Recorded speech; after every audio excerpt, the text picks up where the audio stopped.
Hello everybody, my name is Renzer, and I thought it might be a good idea to take a break with the tutorials and give you my quick opinion about something that I have absolutely no clue about, which is sniping.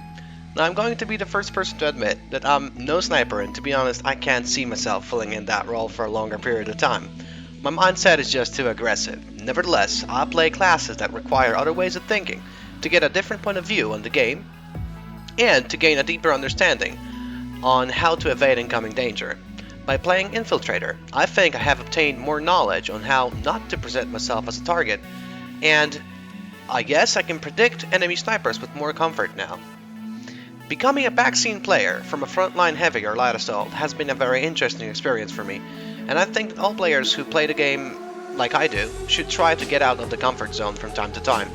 This can be done not only by sniping, but also by flying, or playing a more supportive role.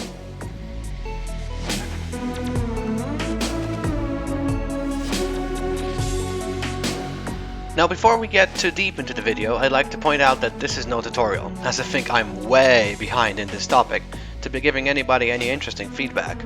Maybe once I have axiomed all the bolt actions I might go more into the subject, but for now, I thought it might be fun to talk about my first impressions with this class and gaming mentality. I have to say that what I have found to be the most pleasurable experience with this type of gameplay is the time required to get into proper position and the benefits that await at the end. I also enjoy the high risk, high reward you get with these type of weapons. I respect the fact that bolt actions demand you to be accurate, and it feels like an accomplishment every time you get a nice kill streak.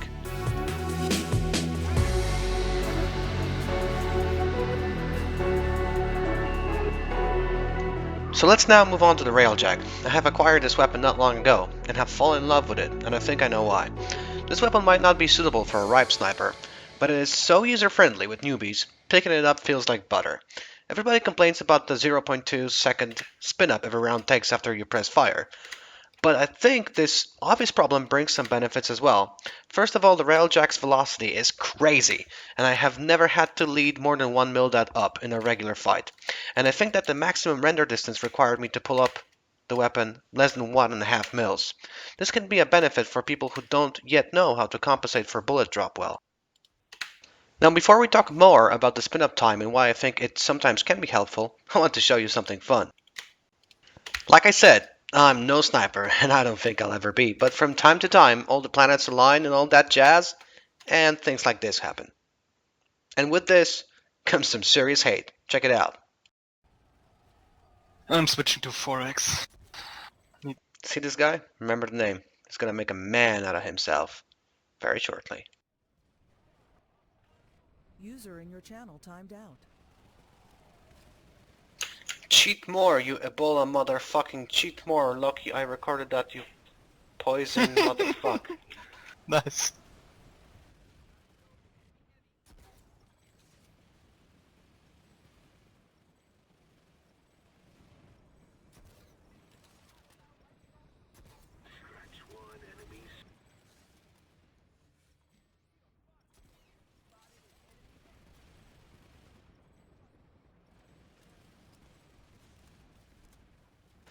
I'm gonna let you read this piece of poetry.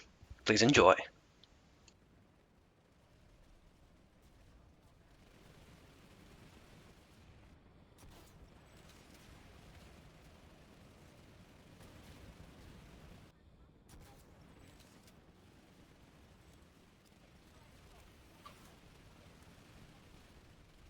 This Renzer motherfucker is cheating big time through solid objects, etc.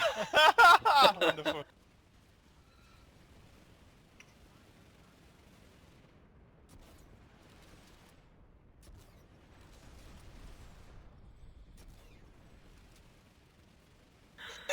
Mugen, you again?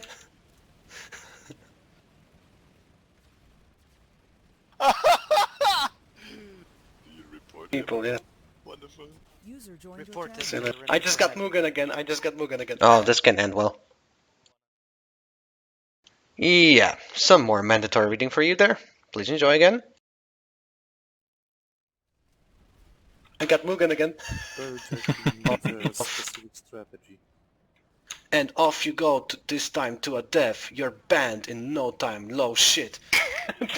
Loud. Yeah, you Renzo. can actually report him for verbal harassment. I'll make a video of him Mhm. and I'll send it. If you want to make a video about Railjack, Renzo you is could,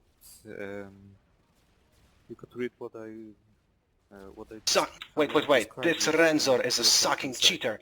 Be aware of this cunt.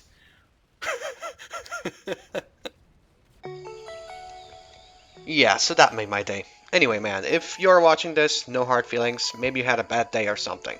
So now let's get back on topic. I said that the delay can have some benefits, and it does.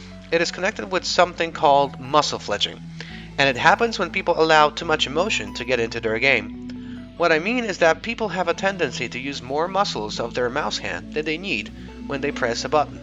This leads to the entire hand fletching, and this in turn throws your aim off. It actually took me a lot of time to train this properly years back, and I can imagine this to be a problem for some people. The delay the Railjack has actually completely lets the user omit the issue by allowing the sniper to press fire and then readjust his or her aim, which might be a drawback in scope versus scope duels, but sure helps a lot with moving targets. It's like when they teach you to shoot, they tell you to squeeze the trigger, not to pull it. It's kind of the same thing. Now, before making this tutorial, I took the time to watch reviews of other YouTubers who use this weapon, and they all agree that the Railjack is the #1 rifle for leading and engaging moving targets. And I was a bit skeptical, but after the first 500 kills, I have to say that they're right. The muzzle velocity is just perfect, and the delay allows you to readjust your aim if your target decides to flick left or right in the last moment. Now, apart from this, I'd like to show you something very interesting. I haven't seen this online, and I dare say that nobody has caught it on tape. Or at least not in such a dramatic manner. In the next scene, you will see me getting my sights on the heavy, and the moment I press fire, a scope appears 10 meters to the left of him, and I automatically swing to the next target. Thanks to pure luck, my crosshair, the guy's head, and the bullet leaving the barrel all align into one. Check it out. Epic stuff. The amount of luck is just incredible. Let's look at this again.